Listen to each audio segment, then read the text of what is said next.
I love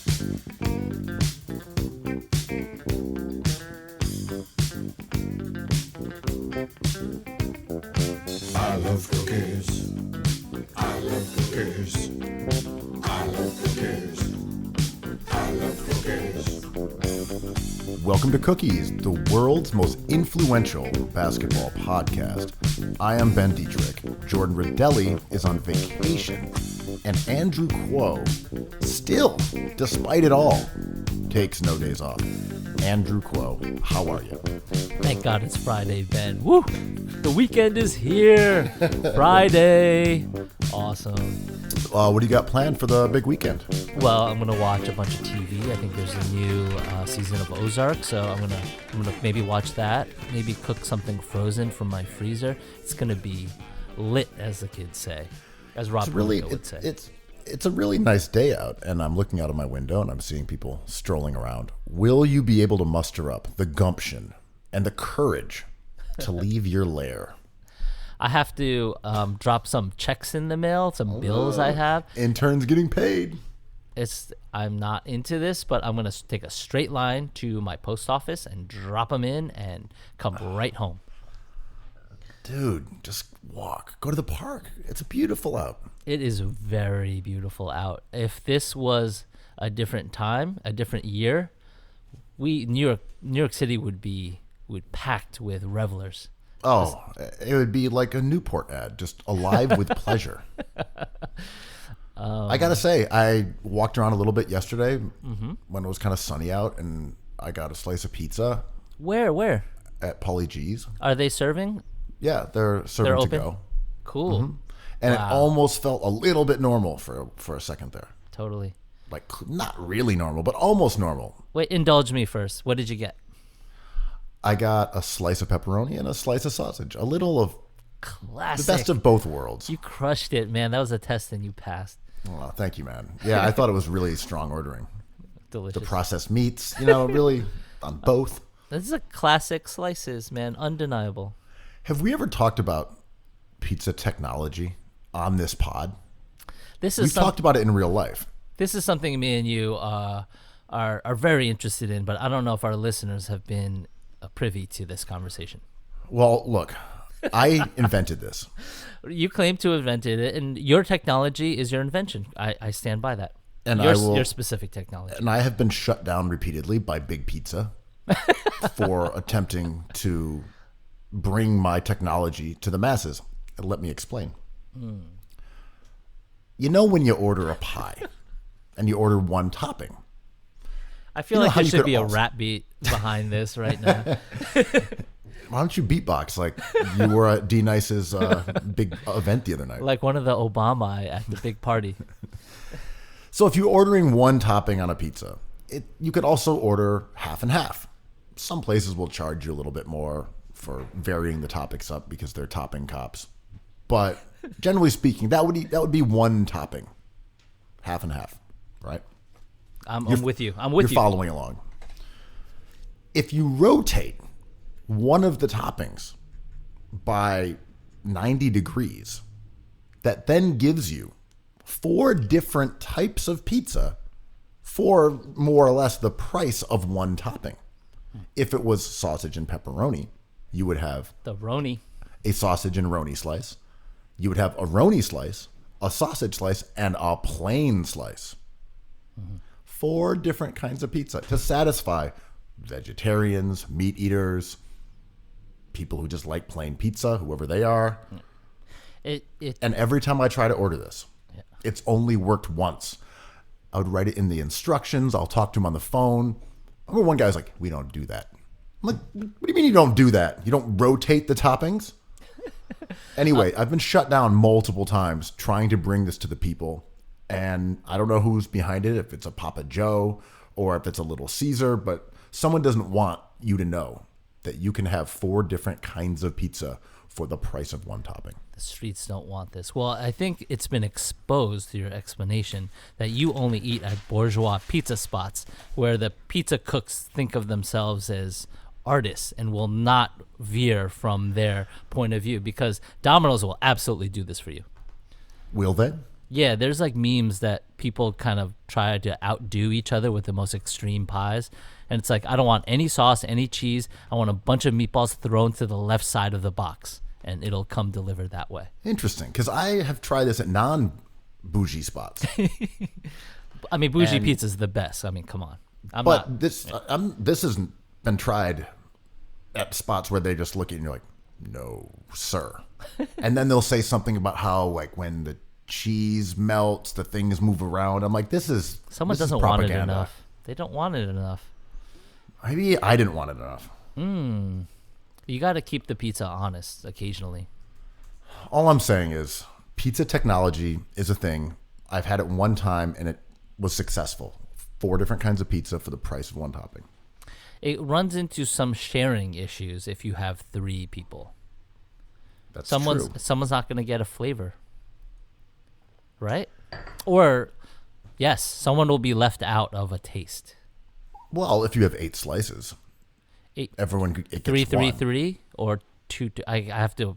I mean, if you got 8 slices and 3 people, one person's always going to get one less, unless you start dividing up the extra slice into 2 different parts. Come on, do the math. I know. So I have this obsession with one of my friends who used to be like this when we all used to get pizza together. Let's say there was 6 people, and everyone wanted a different pie. There was vegetarians, there was someone who wanted like all the meat, and there was someone who wanted mushrooms and truffle oil, and someone hated truffle oil. And my friend would always say, like, it doesn't matter what we order. I just want to eat what I want. And I'm like, well, let's say he liked the mushroom and let's say he liked the pepperoni, and everyone wants to try a little bit of the pepperoni.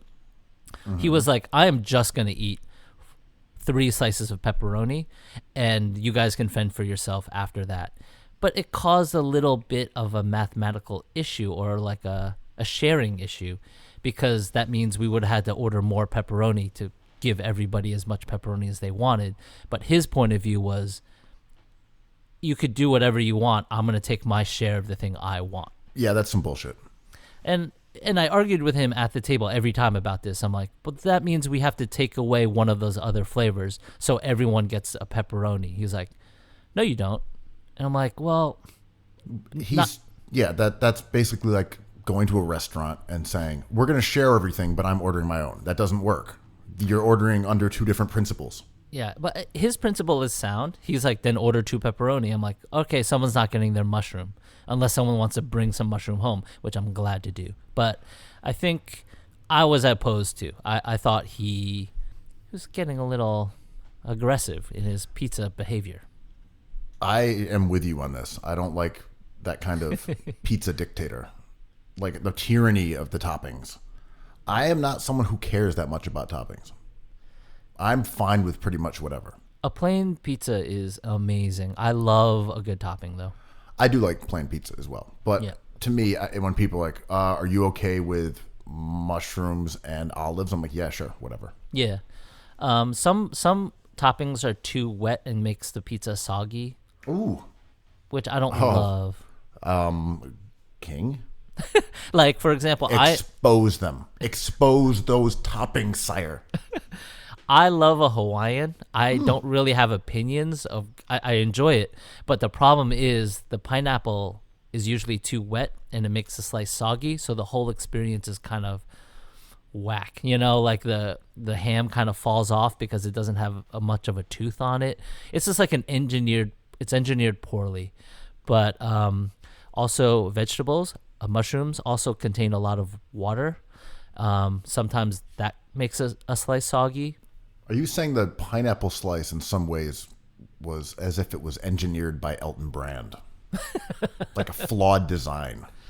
A wonderful it's not a lack of idea. talent. The talent is there. Well, There's like pineapples, that's good. There's ham, that's good. There's a plain pizza. We like all these things. And yet, it's a little misshapen. Doesn't quite fit together right. Al Horford, sweet. We love sweet things. Kylo Quinn, salty. We love salty things. Together, wonderful combination. Drop a little rock salt on some chocolate. Moi. But a little Norvell Pell on top. Just a little sprinkle. Yeah. But, you know, you're confronted with some pineapple pizza slices that aren't engineered amazingly and maybe are redundant in their carb on carb aspirations. Well, I'm glad we got to talk about pizza. As I said, a little taste of normalcy in a troubling time. Wait, can I talk about the greatest pizza villain ever that I used to share a studio with? Yes. A super villain. So sometimes, maybe once every couple weeks, I'd be like, I'm getting pizza for everybody. Who wants in? Maybe 2 people would be game. So I'm like, all right, cool. What do you want? We agree on the toppings. We agree on the spot. We agree on how much pizza to get. This supervillain, this dastardly genius, would wait until the pizza arrived, survey all the pizzas, and decide how much he wanted to eat and pay for it by the slice. Is that a foul move? Yeah, that's not how this works. That's not how any of this works.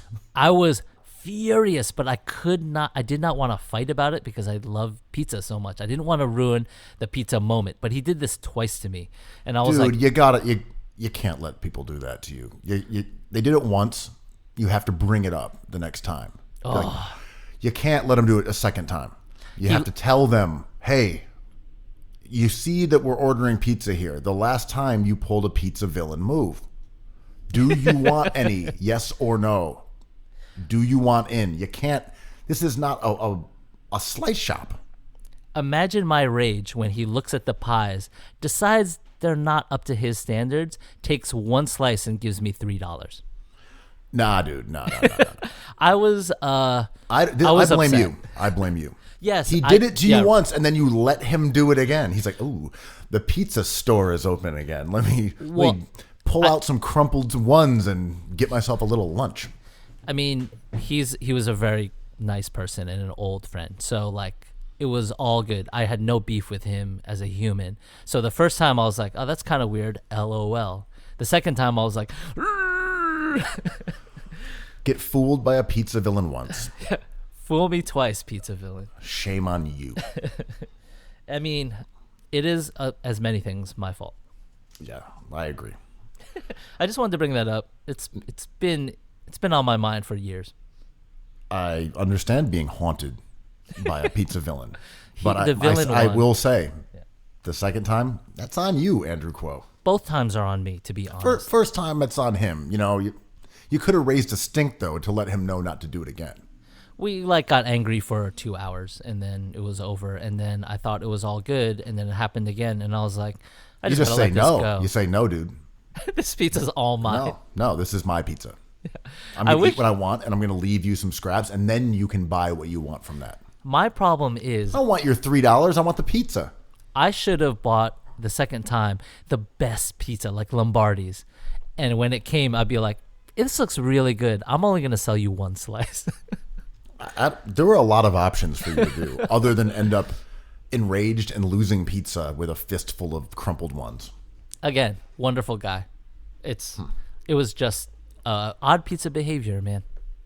Well, speaking of wonderful guys, it looks like Brad Jordan, known to the public as Scarface, the legendary Houston rapper, is on the mend from a case of coronavirus.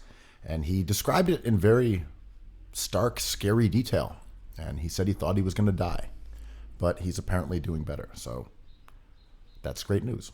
I'm glad that Scarface, one of the greats, is staring doing at better. candles. The original Knicks GM, armchair GM, sitting in the corner of his room staring at power forwards. Was he the first Southern rapper that people in New York cared about? Well, he was blessed by the DJ Premier affiliation, right?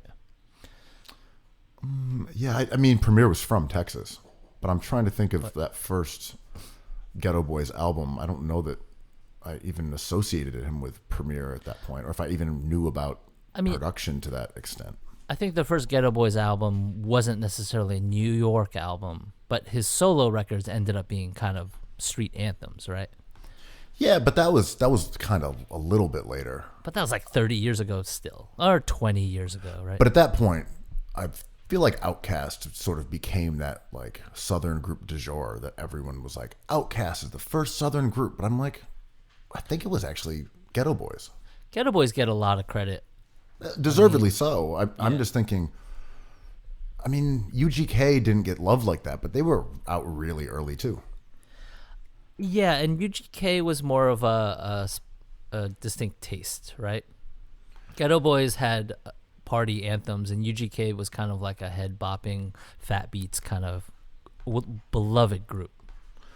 I'm trying to think of what I thought about them at the time. Or it was just that Ghetto Boys had a huge hit in like Mind's Playing Tricks on Me.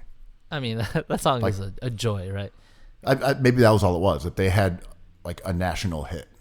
But they were also kind of a little bit NWA-ish in terms of 100%. Like, that album cover. Yeah, they were really mimicking like NWA's success. But I still could be wrong about some of my timeline things. It's hard, man. We need the D-Nice crew, Ellen DeGeneres, to come out and tell us about this rap history. Some Joe Biden blessings, if he's still Zuck. alive. If he's Zuck, alive. can you tell me, Zuck? The timeline of Southern rap accepted in popular culture. Mark Zuckerberg is here. It's a movie. Yeah, I can only remember it from my perception. I don't really know. But yeah, I feel like Ghetto Boys were the first Southern group, but we almost held them differently because they're from Texas than being from like the South also. True. And like true. the only Southern rap that I was ever exposed to in that era was like Luke and Two Live Crew, which is basically a different genre of music altogether. Oh my God, they're so good. Yeah, that's Florida, right? But Florida's the South. Right, that's what I'm saying. Like Yeah. when I thought of Southern music, it was NWA and like the Dogs. It was like Miami bass. Yeah. Oh my God. I'm still waiting for that to have its official huge moment where like Ed Sheeran's writing a Miami bass song. But unfortunately, I don't think it's going to happen. But the Scarface thing was jarring because, like, I don't know, this came to the NBA doorstep very quickly. It kind of like started this whole thing a little bit, Rudy Gobert. But it's odd when it happens to somebody you really, really like versus somebody, like we talked about this yesterday, like I wasn't thinking about playwrights necessarily, and that was really kind of sad and tragic. But you know, when it happens to somebody I think about quite a bit, like Scarface, I'm like, whoa, this got even realer because it's something that occupies your brain anyway. It's just weird. It's going to happen to everybody on Earth, being like, well, at least like my corner of the world isn't touched by this. And when it touches it, you're going to be like, whoa, this is serious. For sure. And we talked about that a little bit yesterday, that New York is just slightly ahead of this gnarly curve in a way that we were behind France, we were behind Barcelona, we're behind Italy, we're behind China, and this is going to catch up in other places. And it is like New Orleans is getting smacked really hard, and it's just going to keep going. But in other positive news, Twinfection has been cleared, as also known as the Bad Flutenants. Flu Lives Matter season 2 is not going to happen. Thankfully. So yeah, Big Rudy Gobert and little Donovan Mitchell are okay, which is great news. There was no anticipation of complications, but again, as in the case of Scarface, it's good to see people recovering from this. I can't even tell you like how oddly happy that makes me. Like, I know the numbers are what they are right now, and it's just gonna go exactly where we think it's gonna go. But I'm really happy these guys feel better, because symbolically, like, it really weighed on me a little bit. Like, it really it made me sad, and I'm happy they're better. And any sort of good news is awesome. Oh, and another piece of good news, basketball related, is that Charles Barkley, the civilian-facing comedian, Troll genius troll, the NBA on TNT, the BMM adjacent. Yeah, the clown prince of the NBA, apparently didn't have corona at all. He just wasn't feeling well, and he tested negative for it after a long duration in comparison to other NBA luminaries. So I don't know where he is on this basketball totem pole. This pecking order. Took him like 14 days or something. But no corona for that man. So that's Awesome. also good to hear. Awesome. Did you see that Liam Gallagher tweet that went viral. It's like, guys, I thought I had the virus, but my house was just really hot. Crazy times, man. It's like, these kings, amazing. And I felt a little worried about you this morning because your boy Boris Johnson has also contracted the Rona. My dude, Boris Boys. I found him extremely interesting because when this stuff was just starting to bubble in the Western world, his take was he zigged while others zagged. He thought, and I hope I'm getting this right, he was very inspired by a character in Jaws that said, no, don't close down the beaches. Everything is safe. We have nothing to fear. And he really valued voices in society like that. Let's not like worry ourselves about the fact that he was wrong in that movie. And it was a clouded reference because we've come to forgive sharks a little bit, which is also another topic. But he advocated for maybe the people who weren't in the risk group to all acquire it, sort of like a measles party you have with little kids. In theory, plausible, almost right. But if he loses one life because of it, he is something else. Most scientists had disagreed with the idea of herd immunization, which was that let everyone young go out there and mingle and spread this back and forth, hide all the old people for a while, get the young people immune to it, and then it'll just dwindle out.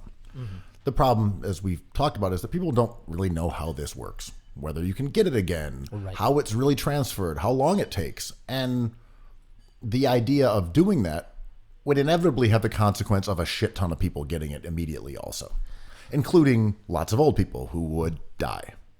Don't run this model with real people. Like we don't know enough to do this with actual people.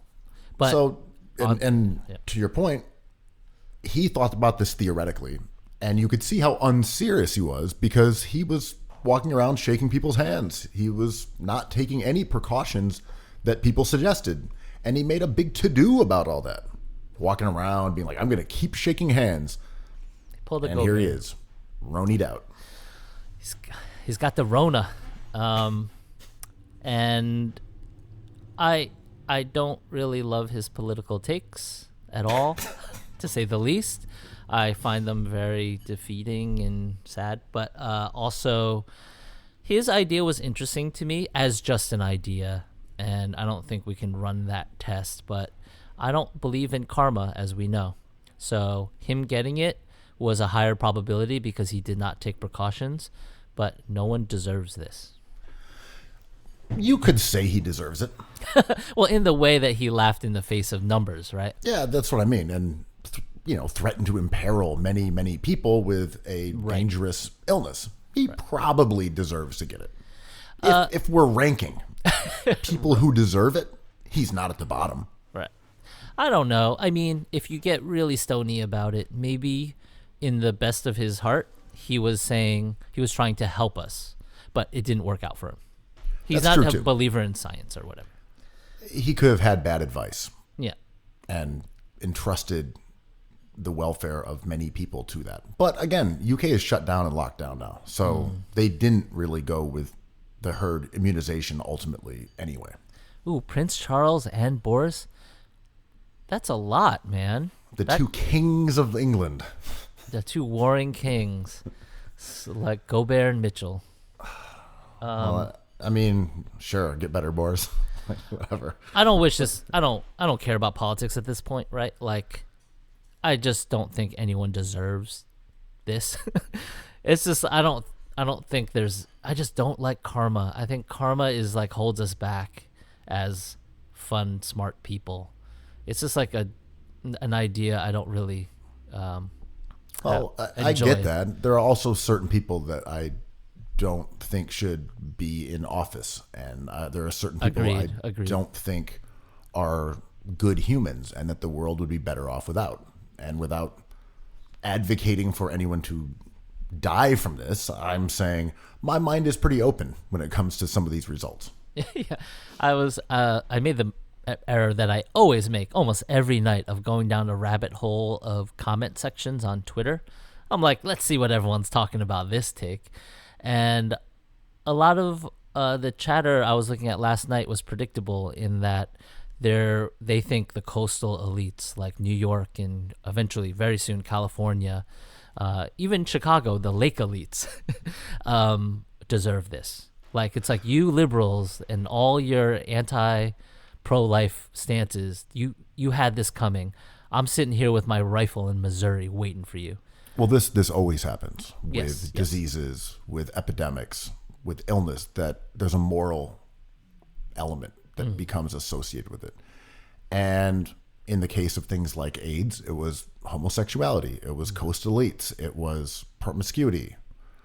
It was always viewed through morality. Drug use, it was always viewed through sinfulness. And it'll be interesting to see how this plays out. Because, as you said, there is that quasi-religious component. There could be one about, oh, you guys don't want to close the borders. You want to be welcoming to people, but look at this Chinese virus that's like doing this here. It could be about, our decadent ways in New York and Los Angeles and our liberalism or whatever. But we'll see how this migrates, because there have been very prominent celebrities and, as we're saying, members of government. At this point, it's hitting across all social spectrum, every strata. But we'll see what happens. It could be later down the line when it becomes something that's only really smashing people who are poor and people who don't have the options, as we were discussing, of staying inside. Or it becomes the most vulnerable people who are still on the front lines, and it becomes like a poor person's disease by perception. So we'll see. It's evolving in really grotesque ways already. Yeah, and to your point, if it's eventually, and I think it will be, a poor person's issue, it's going to be a race conversation, which is going to it's going to have a lot of ugliness to it, and maybe a lot of truth in the way we've been mishandling our country, in the way we don't give people the right opportunities, and it just gets funneled and passed on to generation, where we're at certain communities are at a significant disadvantage when something like this happens. And being the United States, we will certainly draw the wrong conclusions Yes. from those lessons, and then victim blame the people who are The world is vulnerable like this, though. and have it. Yeah, this is not a United States exclusive idea. We love that shit, though. We eat it up a little bit. I always thought the conflict of our generation was going to be the income gap, or the difference between high and low wealth and poverty, over the environment. And I'm scared about this, because I see this virus as an environmental issue, and it's soon going to be. How so? I think it's something that, I'm not even saying it's caused by global warming, and there's people who are trying to trying to figure out how this started, but I think it's environmental in that it wasn't controlled by policy. Well, this is where I get kind of messed up in my own thought, because the earth changing is political, and we're doing things and letting things happen that affect where we live. And I think this virus kind of leans more on that side than like taxation. I can see that. It also goes into some of the topics we've talked about over the last couple of weeks too, that this just puts a spotlight on those areas that are under stress. And those almost inevitably are tied to income disparity. They're tied to vulnerability. They're tied to healthcare. They're tied to, even like literal segregation between people of different races and classes in America. And that's what's interesting about this, is people have complained, well, the NBA guys, they're all getting tested first because they have money. Yeah. And we've already seen these sort of delineations, like, well, how was Boris Johnson able to get a test so quickly? And it's like, well, he's the leader of a country. Yeah, he's very important. But then we, first responders can't get enough tests. I'm like, we should probably test them all constantly. Like, they need the tests right away, like nurses and doctors and hospital workers. But I've been talking about like money, which we have to talk about frankly these days. I'm at the point where I've accepted, we talked about it when this started, that our favorite places in New York or all of our communities are going to have a tough time. I've accepted this is peak tough. Like the government will not help us. And we are looking at maybe at least 20, 30, 40 more days of this. And that means maybe no business. I don't believe the Easter thing, that life will come back in parts in Easter. I don't think that's not smart. But we're looking at these small businesses probably seeing the worst possible scenario. Ben, do you have enough money to give to all the GoFundMes that have been swirling around all my social media feeds? I've tried to give to places that I frequent, that I really enjoy going to, that I know people, whether it's the staff or owners or, that I have a personal connection to. And you're right. It's very tough to give to as many people as you want to. And, you get an email from a restaurant that you go to once every 6 months and they're like, help us. You're like, I can't, I can't give to everyone. And it's not as if I'm giving massive sums of money either. So it's like, do I even care about a small gesture to a restaurant that I don't really go to often, for example? Everything helps, of course, but what does it really mean if I send $5 to Raoul's? Like, does that really help if we all do it? I don't know. I'd rather give more money to the places that I frequent. It's tough because all these places need our help and all these places are really in a bad way and looking towards this dark tunnel. Like, is this going to end in a month? Is this going to end in 3 months? Is this going to end in 18 months? We just don't know. For these businesses, yeah. When you go back and look at history of the world in 100 years, will this be like the Spanish flu that took a year? Will it just be this, a dark age that just happened? We don't know. And to your point, it's hard to keep tossing a couple $100 here and there towards places we like when there isn't a finish line either. Yeah, it's like demoralizing because it's like, yes, okay, maybe. Do I have enough money? I do. I don't know. Every little bit counts. Now I'm in trouble. Like, I've been trying to figure out how to do this, and like, there's so many wonderful places like that we both go to that I want to help in so many ways, and it sucks because I always think that like, when you get on a plane, everyone's like, before you worry about other people, make sure you have an oxygen mask on yourself and then help someone to the left or right of you. And it's almost that thing too, where like, I'm like, is everyone else okay individually? What is the tolerance? And this sucks because the government should be helping us. Yes. We shouldn't have to make this decision. No, and this is exactly what we were bristling about the other day when Barack Obama is like, the new way of giving is people with a little bit more giving to people with less. Like, fuck off. That's not the new way of giving, or at least if it is, then we're in for an extraordinarily cruel future. Yeah, just rely on the generosity of strangers to get your, cancer operation. Yeah. And like, that's wrong. It's what you said. We should not be part of this equation of, can we give a little bit more money to this restaurant? Oh, I don't know. I only go there once in a while. So no, they don't get anything. So the people who work there can rely on someone else who goes there more often. Yeah. That person this is fucked. A bad server one time. And it also gets confusing when you're like, okay, I'm going to go for it. I'm going to give this place $400.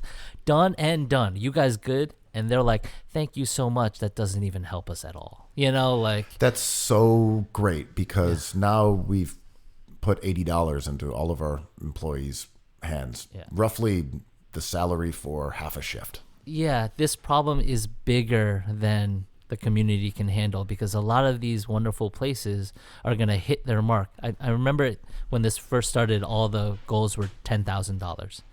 And that's a lot of money. It's like, thank you guys, we hit 10,000. But as it progressed, it went up to 20. Now a lot of these places, I'm seeing $100,000 for restaurants, and that makes sense. If you do the math, you're like, you need at least $100,000. And I'm like, this stimulus package it really tells us what this government thinks about us. And it is humiliating and demoralizing the way the people creating policy think about what our lives are. And it's this exact idea that should be relying on charity and handouts from our peers versus looking upwards towards a government. It's like, what is our government even here for? You can't protect us from illness. You can't protect us from calamity. You can't protect us from economic breakdown. Then what the fuck is our state here for? We're the greatest nation on earth, and you can't protect anybody.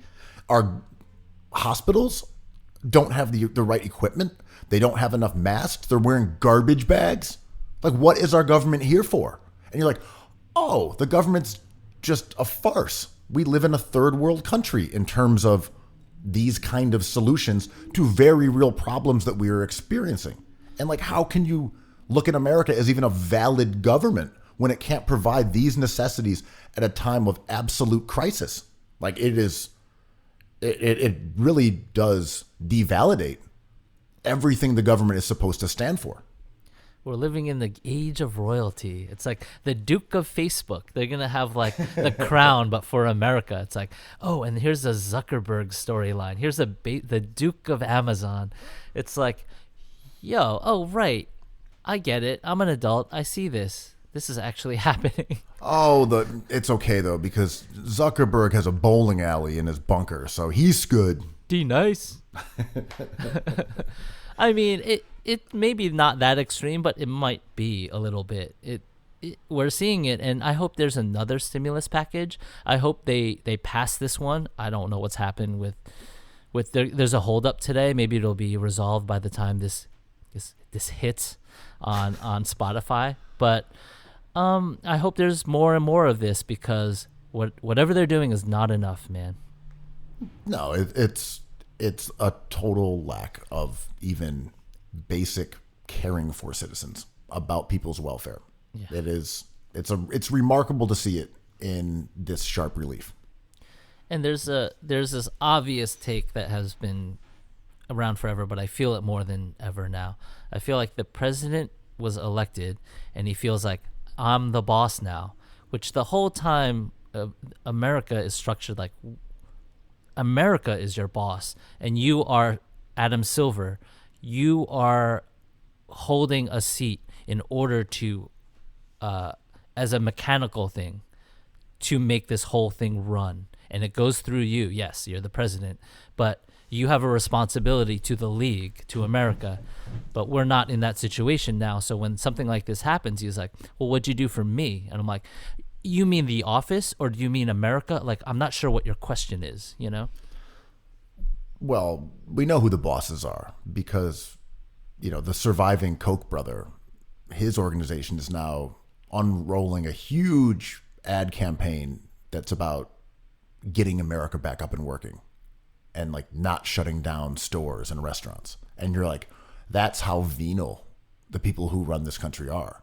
They are literally spending billions of dollars to fuck up the country and send people off to die because they want to make more money. Like, that's who runs the country. This is not like a Bernie bro stance. We see it, like we know who runs the country. It's the not dead Koch brother.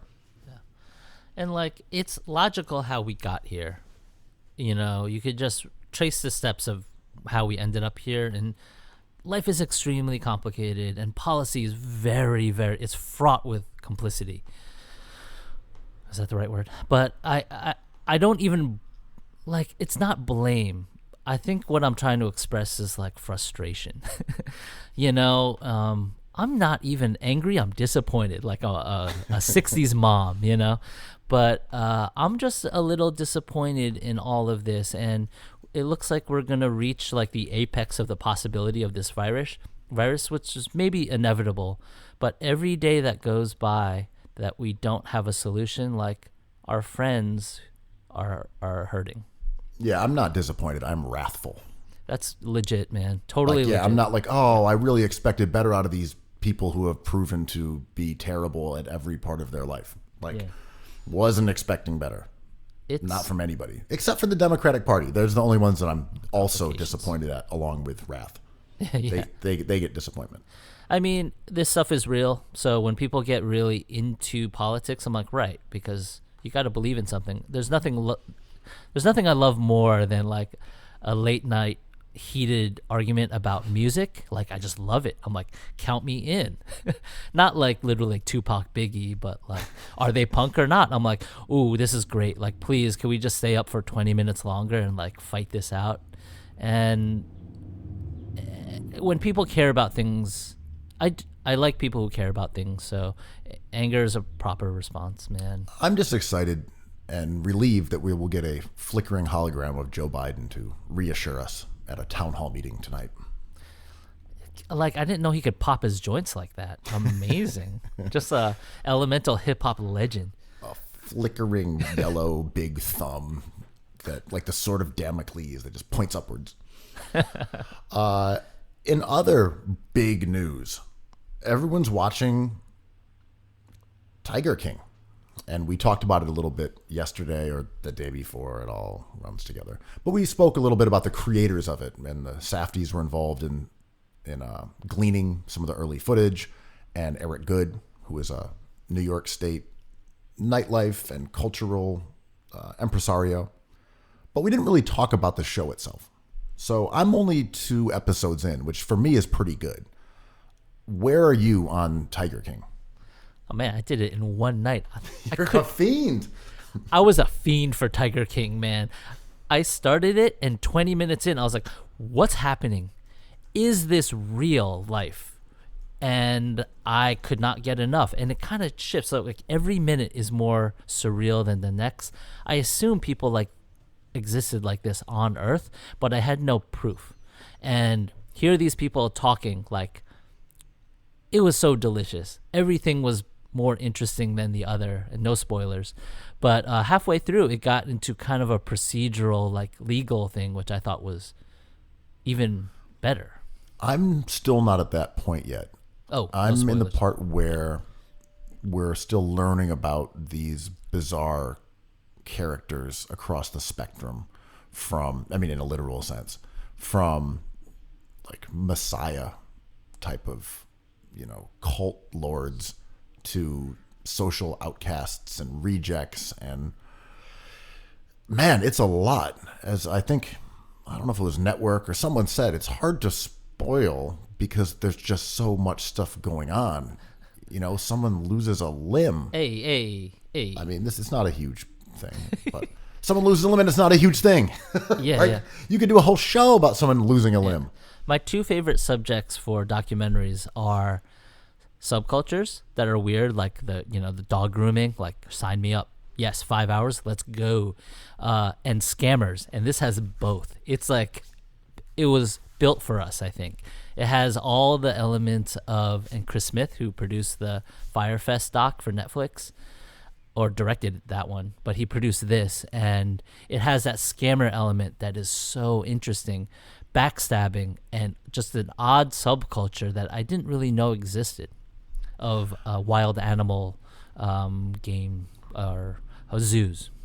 The personality type Private. who is attracted to this kind of lifestyle is just absolutely surreal. It's awesome. I don't know if it's narcissism or eccentricity or something, but it's really crazy. The principal characters in this documentary all have God complexes. They're all narcissists, and all are, maybe the word cult is thrown around quite a bit, but some of the people who were involved were like, yeah, this was a cult, and other people were like, shit was wild, man. Like one of Joe Exotic's right-hand men was just like, I was just happy to have a job. This is crazy. I thought that was interesting that he would Joe Exotic is, I guess, more or less the subject or one of the main subjects of the documentary, and he's has a big cats. It's not really a sanctuary; it's more of like a small private zoo. And when he would find people to work for him, he would go to like the train station to find people who just like gotten out of jail, basically. And he was trying to find people with nothing, and that was his goal in hiring, his staff. And it's like a little like Sam Hinkie. Oh, G-Leaguers, you want a deal? Here's the Hinkie special, man. 4 years, nothing is guaranteed except for the first one at a league minimum salary. And you're like, shit, man, I don't want to get back on that bus and go play for, whatever the team is in like Montana or something. Okay, I'll do it. And it's like, congrats, you're Robert Covington. I mean, it really lets me know how much I don't know about the South and this country, because it is something that's so foreign to me that, I had to go like ask one of my friends who grew up in Texas, being like, what's going on with this thing? She's like, oh, this is just Southern culture. So I see this stuff and I know these characters, they're in my town. I'm like, oh my God, I need to find out more about this stuff, like I need a real world. Instead of Jersey Shore, we need like, big game buddies. I don't know. So yeah, I'm going to catch up and I'm going to watch the whole show. There are times when it gets very dark, and in a way that does speak to some of those class issues and the coastal elites versus the Southerners in ways that are a little bit uncomfortable, because these characters are such, like, they're caricatures of Southerners, but also because a lot of them are really from like low class people. And I mean that in a non-judgmental way. It's people who have nothing and just got out of prison or something. A lot of this, no spoilers, but as you would assume, a lot of this is because of drug addiction, and people were helping other people fulfill certain needs. And it is always a good documentary or a good show is always melancholy, and there's no exception here. Like the person you care for, I think Joe Exotic is like a really charming guy, and his fall is Shakespearean. Okay, I will watch the rest of this. So yes, no more spoilers. Okay. But at least we have something really uplifting with missing limbs to take our minds off of Corona Fest. The Roni times. Other news, let's see. The Big Three has announced that they're going to put everyone into a big Corona house. And they're going to be in quarantine. And then they're going to play their 3-on-3 games, and the refs will also live there. My immediate take is that this will never happen. My immediate take is that's also my immediate take, but also the potential here is so great, right? Like if they can get a talented producer or director and some money, I think they can have a hit on their hands where it's like a real world show. Like The Circle was a hit on Netflix. So we live with these guys in their quarantine house, and then they play games and fight about it. It has the potential to be a blockbuster hit, in my opinion. Well, I'm not disputing that it would be very watchable. I'm just wondering about this being a little too dangerous of an endeavor. Definitely. I don't think they should do it. But maybe when everyone's better, they should do it when there's no risk of infection. I wonder who would also be willing to do this. To say, I'll go into quarantine with a bunch of other large lads and the officials for the sake of entertainment. But maybe some of these guys really want to play ball. Come on, Nate Robinson's jumping at this, man. Right? I mean, there are guys like Joe Johnson who has made so much money. Yeah, no, he doesn't need to do this. But some of the guys who are in the league, like Andre Emmett, Craig Smith, Will McDonald, Amari Stoudemire doesn't need the money, but maybe he wants to play. But there are also guys who didn't make money who would be down, but they don't have the name recognition to really bring it home. Yeah. Like you kind of need Deshaun Stevenson and Birdman, Greg Oden, and those guys and Big Baby Davis to say we'll all live in like the Corona house. Yeah, they need that at first before they develop their own stars. But I always underestimate and shouldn't the WWF, like a scripted wrestling scene, which is awesome, and it's provided us with some of the coolest optics of this last few weeks because they've been performing to empty arenas or rooms. But if we inject some of that the theatrical aspect of that into basketball, it could be so watchable. Like a Big Brother scenario being like, all right, you guys are fighting, take it out on the court. I'm like, yes. And then you're like, okay, we really need Royce White. We need combustible characters. Nate Robinson. Okay, you guys are just gonna share a room. Argue about who gets the top bunk. Right. Like, yeah, clear out. You guys are quarantined together. Let's see what plays out. Looks like Larry Sanders and Josh Smith are getting into it over who gets to use the ice bucket. I was friendly with somebody who was a part of a Real World season, and they started a kind of a union to manage, their rights and what share they got of reruns moving forward. But she told me that there was no food and unlimited alcohol everywhere she looked. So it was like the easiest thing for them, being like, oh, we'll give you this cool house and people your age that are all attractive, and we'll feed you and everything's taken care of. Oh, and in every room there's like alcohol. Would you like a drink? You wake up and they'll be like, oh yeah, we stocked the fridge, so like, whatever you guys want to do. So they would just like all be buzzed, constantly arguing. Was this Heather B? I saw Heather B give a talk at my college, which was interesting because that was the beginning. I think Real World is one of the best shows ever, and it should go down in history as a game changer, sort of like Allen Iverson. So I have all the respect for Bunham Murray, the company that created Real World. So she gave a talk about the experience of being on that show, and for filmmakers at my school, they gobbled it up, and I was there by proxy. But I thought it was a huge thing. I didn't even know how big it would get in America, but it is the entertainment we have, right? I would watch Big Three. The Real World model was incredibly influential. Yes. It's been the basis for almost every reality show since. Mm-hmm. If they don't put them in the same house, you put them on the same island. But yeah, shout out to Heather B. Glocks down. I believe she is married to Jungle from the Bravehearts. No. Yeah, who had a better verse than Nas on Uchiwali. Is that saying? How much is that saying? I'm putting you on the spot. It's not saying a lot. Also, no, she's married to Horse, who also had a better verse than Nas on Uchiwali. You and was get your referenced Uchiwali facts straight. And was referenced by Jay-Z, and your bodyguard's verse was better than yours. Referring to Horse, who is talking about Heather Horse. B's husband. Right. Horse. Respect. Well, I'm glad we got into Uchiwali verse rankings. That's the kind of thing you do when no one wants to hear you talk about Monk Season 2. We were so close, but the streets just didn't want it enough. Can we talk about slowly? We heard Christian Wood, is feeling better, which makes me very happy.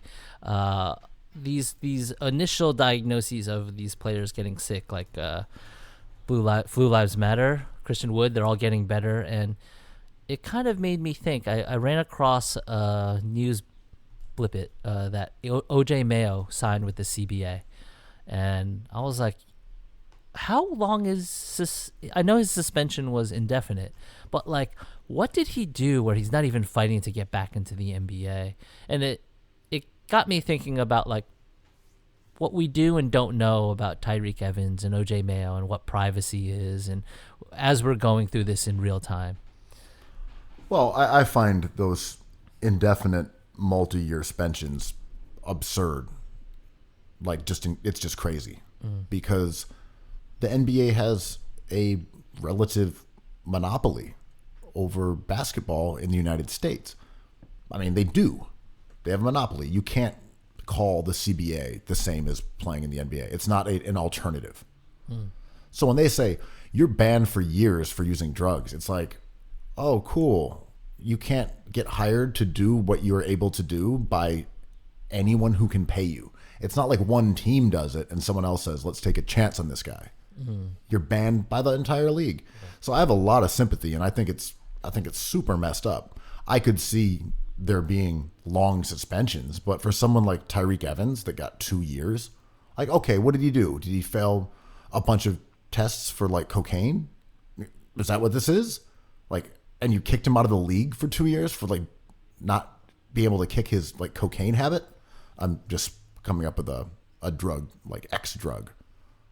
But like that seems bizarre to me. Yeah. Instead of saying indefinite, I get that we're going to help you work through this and get you back into the league. But just to be like banned for 2 years, I don't know.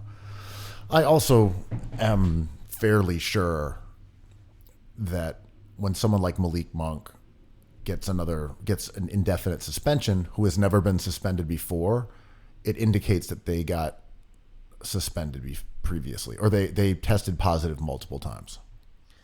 Yeah, and I don't need, as a fan, I don't need to know at all. And I think when a team announces a bunch of their staff or players have tested positive for the Rona, I don't need to know that either. It's not my business. But what I thought about was, OJ Mayo, Tyreek Evans, and Malik Monk they were big parts of the NBA. They were a part of this league as people with contracts and long careers and rotation spots. And Tyreek Evans won Rookie of the Year. Malik Monk was a lottery pick. OJ Mayo was a lottery pick. And it makes me worry for them a little way. It could be one of two things, right? It could be like a mafia thing, being like, if you talk about this, you're in big trouble because the NBA is a big, big, big corporation, like you said. Or it could be another thing, being like, oh, this is serious. This has to do with like opioids or something that someone really needs help. But then I hear like OJ Mayo has been balling all this time overseas, and I'm like, oh, it's weird how we're not more curious about this as a community. But maybe we should not be. Well, if you look back at Malik Monk, as a rookie, he missed 19 games. Was he a lottery pick? He was, yes. He was, yeah. And as a second-year player, he missed 9 games. And then this year, he was suspended indefinitely. So it does make me wonder in retrospect, were those actual injuries? I don't know. I don't follow the Charlotte Hornets enough to say like, oh, no, we saw it. He broke his finger. Yeah. Those could have been suspensions for drugs that we just didn't know about. And the NBA is really sorry to interrupt you. The NBA is really shrouded about this, right? Because other leagues in baseball, the steroid controversy was very in our zeitgeist, in front of our face.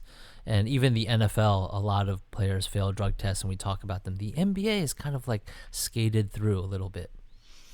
For sure. Considering we have had Joakim Noah, we've had DeAndre Ayton, we've had John Collins.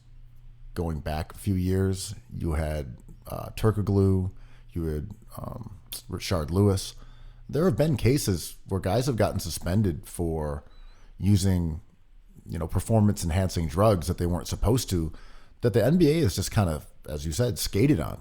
Like, we had 2 young players in the league test positive for supplements that they weren't supposed to be taking, but maybe some of those were to cloud, weed test results. We don't know for sure. But to your point, there have been tests failed and players suspended, and it kind of didn't stick. I have a bad take on this. Not shockingly. What else is new?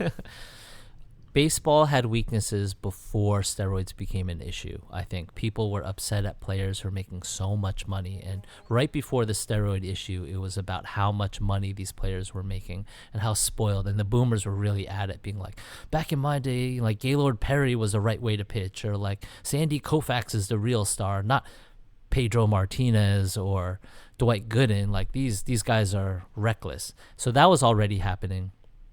And in the NFL, obviously, with the cruelty involved and the money that they were generating that wasn't going to the players, they were targets for a long time too. And the NBA doesn't really have that currently. And my bad take is, without elements like that, you don't really like snowball investigation or like curiosity into these specific league-wide epidemics, because we just love the NBA so much. And this is subjective, but there's no, pardon my word, I'm not even going to say that word. There's no weakness, right? There's no crack. There's no crack in the dam. Well, we could probably look back and see where the NBA got very draconian for various things, such as drugs. And that was almost certainly like the 80s and 90s, when the league was perceived to be a festering hotbed of like freebase cocaine use. If you read articles from like the Washington Post of the era. True. And there was hysteria around the crack epidemic in America, and the NBA was synonymous with that to like racist white people. So, and also that turned into the dress code. but I was going to say the dress code in that was also connected to the Malice in the Palace and assuaging the fears of white fans that they would get like beaten up by like NBA players, including don't throw stuff at people for everybody. But I want to insult him and throw beer on him. Yeah. Yes, but Ron Artest might whip your ass. You know, he could just walk up to you, right? Wait, what? Wait, I paid for these tickets. I'm allowed to do that, right? So I think in the same way that the dress code and the incredibly harsh penalties for fighting, I mean, Melo basically threw a punch and got suspended for like 20 games. It's crazy. It's crazy. But in baseball, people like brawl. In hockey, people brawl. But basketball is like you threw a punch, you were getting a long time on the shelf. Take a step away from the bench. And I think these drug policies are still a vestigial element from that era when the NBA was viewed as part of the cocaine crack epidemic. Yeah, I think that's a better take than mine. And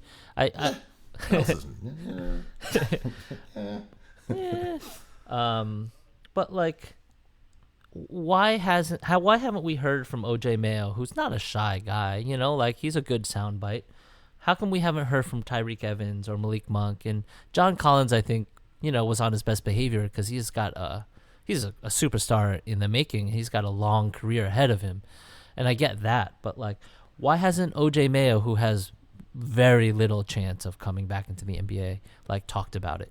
I think it's exactly that they hope that there's a chance to come back. That's what this is, because they lost huge contracts. They lost a lot of money. And if they still want to play ball, they want to do it in the NBA. And until that dream is given up, they're not going to come out and say, I was doing heroin. I was doing this. We might see it, but I think you'd have to be pretty sure that you don't want your name associated with that drug if you're going to come back to the league. Yeah. You know, you do a Players Tribune thing saying, hey, it was a struggle, but I was able to beat like my cocaine habit. Does that get you closer or further from getting back on a team? I don't know. Yeah. OJ Mayo is only 32, so he has some ball left in him for sure, in theory. So you could be right about that. I'm just surprised. Like, I mean, Tyreek Evans is only 30. I know that Tyreek thing it just happened under like the darkness of night, kind of. It's like, oh, he's out of the league. I'm like, for how long? I'm like, what did they say? Like indefinitely, 3 years? He got 2 years, I believe. And he was looking at a solid contract right before that happened. I believe that happened in the summer. He had a good season with the Pacers. Yeah, he was going to be a useful player for somebody, a contender. He's another guy that I look back and say, you know, he missed a ton of games at various times in his career and was known for being injury prone. And it's like, was that what it is? And now I'm sort of think it wasn't. Yeah. I mean, it's certainly not our business, but... you know, when he played 40 games, you know, in 2017, or he played 25 games the previous season. Yeah. Or, you know, like, were those really bad injuries, or was he just eating up like 20-game, 50-game suspensions and stuff? Self-care. Yeah. I mean, that's going to be real, right? Like DNP self-care. It's going to happen. I mean, it is kind of what they're already doing. Yeah. Load management is self-care. Absolutely. But self-care has a nicer ring than load management. But it has been interesting to see how teams have announced players who have corona, because early on the NBA kind of fucked up by announcing names and that everyone was getting tested, which they had to do. But they were the first sort of mainstream organization to put out a bunch of announcements. And it was like, wait, the NBA everyone has corona and they're getting tested. It was really bad PR. And I think we've seen them quickly stop doing that. And the Nets had several players, and I don't think most of them were publicly mentioned. But I could be wrong. The Sixers organization said they had 3 people, and they were very opaque intentionally. And they said it could be coaches, it could be staff, it could be anyone, it could be players. They really made a point to not tell you who had it. I don't know that we deserve to know who has it, but in an infectious disease like this, I don't know. I feel like a public figure who's been around other people maybe owes it to say, all right, I've been around in public. I've been in, if you were at a dinner with me, you should know. I mean, I know some people in New York, like maybe a month ago when this was all starting, that were like, I think I have it, but I might not. I'm just going to do what I do. And I'm like, that is terrifying. And that was the first time I was really scared of this thing. And you bring up a good point, right? Because what is the responsibility of an organization or an individual to let their community know that they might have it? And this goes into the whole Black Mirror thing, but eventually, like, let's say there's a subculture that develops where people get better. And Rudy Gobert and Donovan Mitchell, like, we're better. We're better. We have an immunity. Christian Wood, why don't you come over? And Marcus Smart, you're better too. We'll play 2-on-2 and televise it. I mean, they kind of should, right? Like, KD is here. Yeah. I mean, you could build a subculture within the NBA of people who are like, I had it and I feel better and I'm grateful. Let's play some games for the fans. And maybe that's what the big 3 needs. Maybe. And you get a bunch of guys who've already had it. Scarface is running point. Wow. Charles Barkley back. But yeah, my point with the Black Mirror thing is, aren't we going eventually? Which Prince Charles is playing? Boris. But eventually it's the privacy is the issue, and health in relation to health, and that dynamic is going to be the debate. And we're going to have an app on our phone, sort of like a Fitbit, being like, oh, you're a 9 risk, you can't come in. This bar is only for 5s. Well, I mean, that's one of the reasons that China seemingly had a success rate in clamping down, was that they got rid of privacy.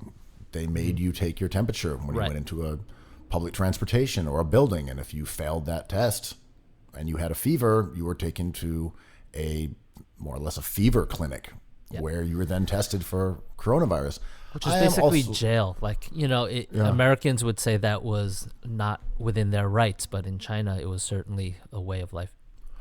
I obviously think there is a component of individual compliance and responsibility here. At the same time, this is why the government needs to have tests available for people. Yeah. So you don't let someone say, I think I have it, because then you can't really blame them. Well, I didn't know. I thought I might have, but it might have just been a sore throat.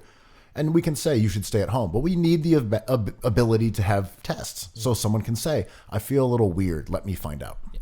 This is a basketball-related thing and our discussion about usage yesterday, but when Cuomo always says the numbers are skyrocketing, but it's not that more people are getting it, it's that we're getting more tests. The virus is what it is, so it relates to basketball in our conversation yesterday, being like, is he becoming a better player because he's scoring more? It's like, no, he's just taking more shots. That's what you're seeing. Speaking of... Right. And speaking of overrated players.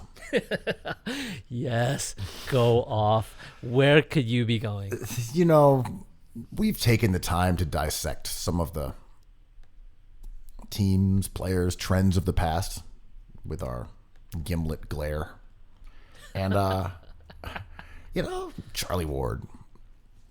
He was one we talked about. Mm-hmm. Today, I want to talk a little about a team that I think was really, really, really underrated. And And got bounced from the playoffs early, right? No, absolutely not. Those teams exist. But there's a team that won a championship that is somehow viewed as a one-man show. As a team that was not a championship contender for real, but was carried by one man. And I'm talking, of course, about the 2011 Dallas Mavericks. In most people's perception, they were a fairly good team that Dirk Nowitzki strapped onto his Teutonic shoulders and took to the promised land. Before this, of course, as we've discussed, he was reviled, and he turned into a heroic figure for beating the hated LeBron James and the Heatles of Miami. Bunch of mercenaries. I only laugh, and I always, not to cut you off on your... Sorry, go off. What am I doing? No, that was all I wanted to say. I mean, we're going to discuss this now of how great that Mavericks team was, despite how overrated Dirk Nowitzki is. I'm treading a fine line here, Andrew. I'm just here chuckling off mic like a leprechaun because this is one of my favorite takes that you have, and I think it warrants its own standalone pod. But the perception of you can do by yourself, Ben.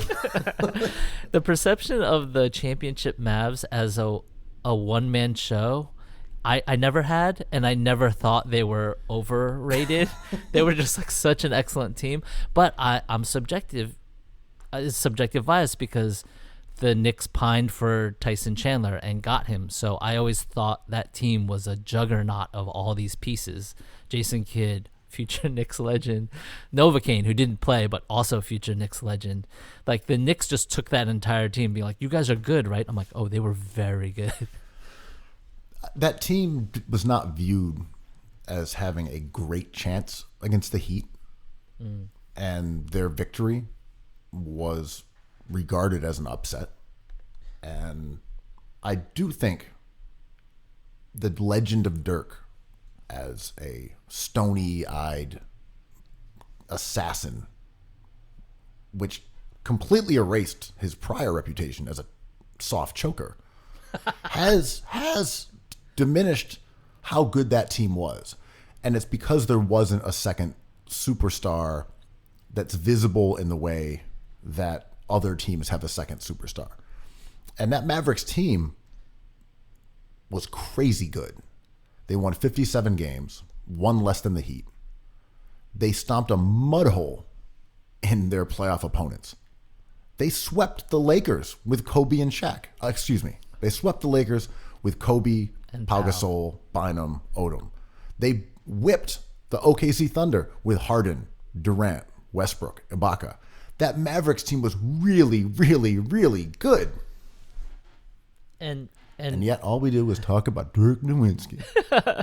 I'm just reading Basketball Reference 2, more basketball references, because Basketball Reference gets an asterisk now for changing their stats on us. But their expected win-loss of that year was 53-29, 8 out of 30.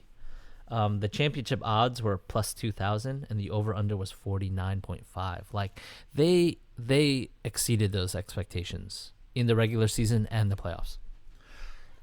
And as a result of that year, we gave all the credit to Dirk, and then we gave a ton of credit to Rick Carlisle as well. And I think we don't give any credit to the guys like Tyson Chandler, who was fantastic. We as a community, basketball fans.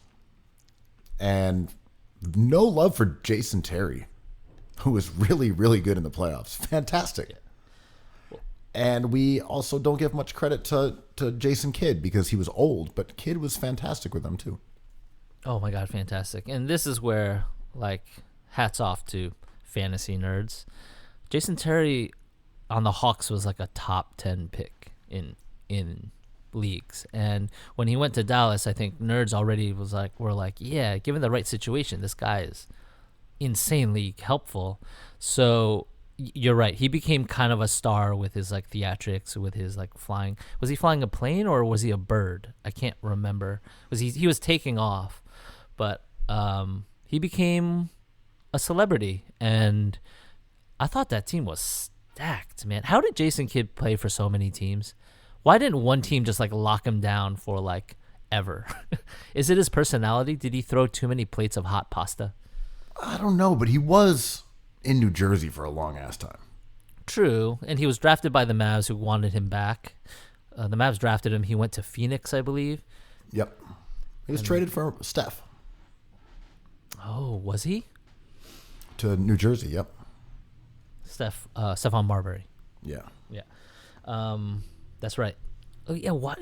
It must be his personality because he played on too many teams for someone who's that valuable. It also comes down to what people's perceptions are of the value of guys who are not elite scorers. There was always a lot of love for him as a pure point guard in that kind of traditionalist sense. But he was not a great shooter. He was not an elite scorer. And I think there were certain teams that wanted that out of their guy who was making a lot of money and was their star player. I don't know if that's how any of these franchises specifically thought, but he was a unique player in that sense. And those guys always engender a bit of controversy as to like what their actual value is. Mm-hmm.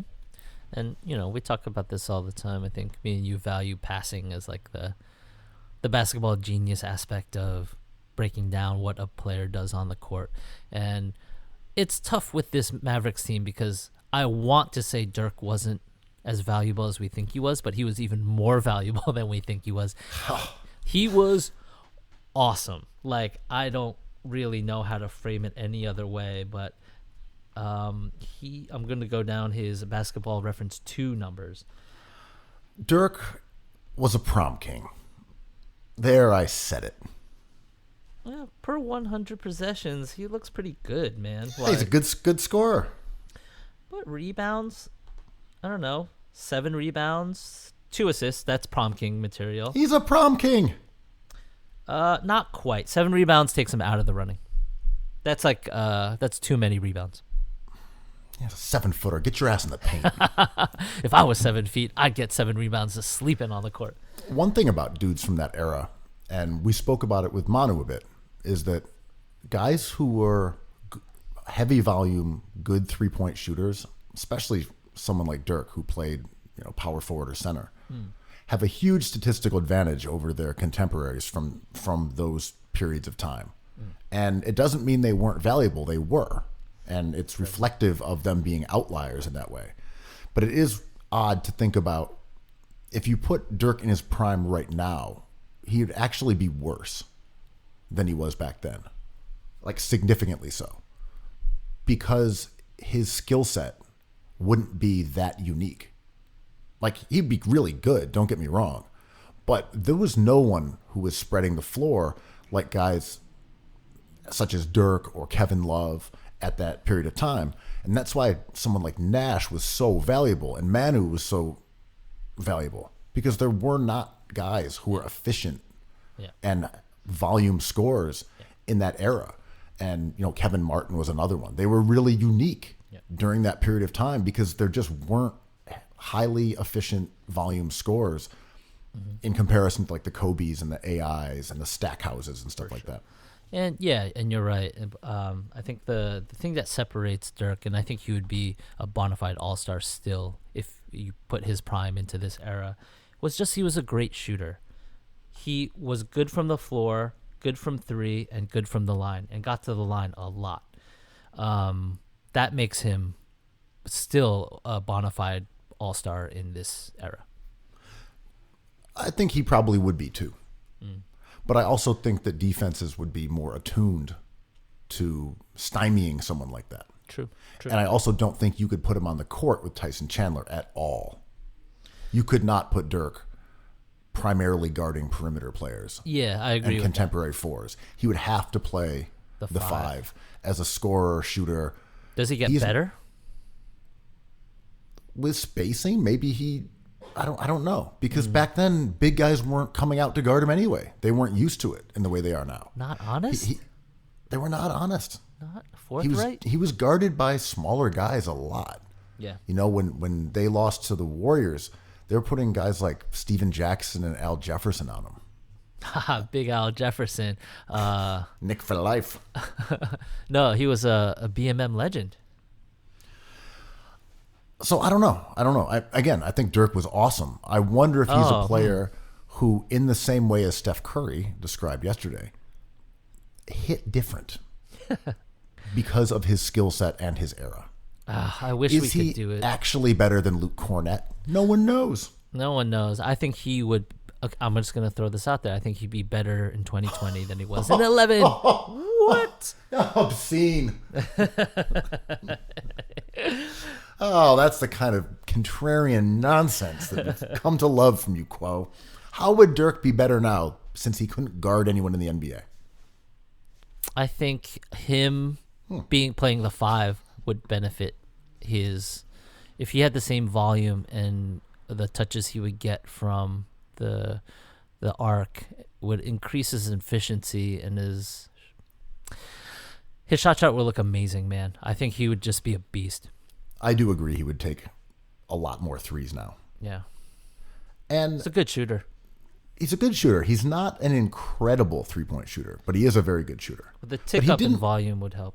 He didn't take that many threes, though. It's true. And using him solely as a 5, offensively, I think he'd be phenomenal. Yeah, yes. And he blocked a couple shots. Early in his career, he was kind of he stymied people at the rim, but he kind of freelanced a little bit. And shout out to the Mavs who got Tyson Chandler at the right time to take over the dirty work. But you know how much I love Tyson Chandler's game. Yeah, I mean, do I think that Dirk could average about 30 points? Probably. Yeah. I mean, he was putting up almost 27 in his prime. Really low turnover rate, man. Chucker, prom king. Yep. I mean, he's a good player. No, he's great. He's great. But it is interesting how the prom king gets credit for their championship in a way that the ugly babies, Tyson Chandler and Jason Kidd, no disrespect to his family. Well, yeah, it's tough. I was trying to name like optically handsome people for this ugly baby thing because it's a game, but Jason Kidd's game is so beautiful that to me, he's not an ugly baby. He's just a baby. But gorgeous game. But it is true though. If we look at this through the lens that Cookies has adopted, Dirk, great player, but shot bias, scoring bias, rings bias, and we don't give that same love to the guys who were the defenders, the passers, the guys who did all the grunt work that allowed Dirk to preen around with his crown, chucking up one-footed fadeaways. I'd like to go on the record where this is where I veer from Cookies ethos, where I think Dirk Nowitzki. Dirk Nowitzki was awesome. I just like to go on the record. I think he's fantastic. A hot take there on my part. I know. Wow. So that's the kind of contrarianism that our listeners demand. Kuo says Dirk was good. Dude, 3 of his first 5 years, he averaged 9.2, 9.9, and 9.9 rebounds. Prom king. Right. Okay. If you average 10 rebounds, you're still a prom king. He's big. He didn't get his ass in the paint. Over 1 block a game at that. You're a 7-footer out there shooting threes. Not on my watch. If I was a 7-footer, I'd be Dirk Nowitzki and Kobe Bryant in one. That's why everyone hated him early on. Right. It's true though. The purists couldn't stand him. He was unethical. I don't know what purists you're talking about, but I never encountered Dirk hate until I stepped into the hallowed halls of Cookies. You weren't out there in the mud. You weren't touching net at the Y. I didn't see you on any of those rugged asphalt courts where Dirk's name was spat with derision. Did you see that people have been, maybe the cops, maybe the Utah Jazz, have been drilling together 2x4s on basketball rims? So I saw an image that the interns put up, and it broke my heart. But I was like, oh, that's such an easy solution. Who's got a drill and who can sit on whose shoulders, you know? You can get rid of that in 5 minutes. The rims are still up around me. I wonder if they've taken them down. People were playing up until a couple days ago, though. I got to say. Not the best. I'm almost to the point where like we lost this curve battle. So am I being Boris Johnson now where I'm just like, who has immunity here? Kuo, the herd immunization god. Fuck, like, are people still putting kids together to get measles? Was that a thing before this pandemic? Was that I don't think it was measles, right? It was chickenpox. chickenpox? It could have been measles. I feel like measles was a little intense to be doing that, but I could be wrong. It was the same principle. Yeah. There were absolutely chickenpox parties when kids were young. I remember that kind of thing. Like that was someone wrote about it like recently because it was the anti-vaxxer. It was grouped in that anti-vaxxer discussion. Well, we'll do a little research into that, and I suggest you look up Dirk some Nowitzki. stats about how good the Mavericks as a team were, despite all the acclaim going to a German Ubermann. Blonde Bomber. Another classic Cookies episode. See you guys on Monday. The perfect pod continues. Cookies. I love cookies. I love cookies. I love cookies. I love cookies.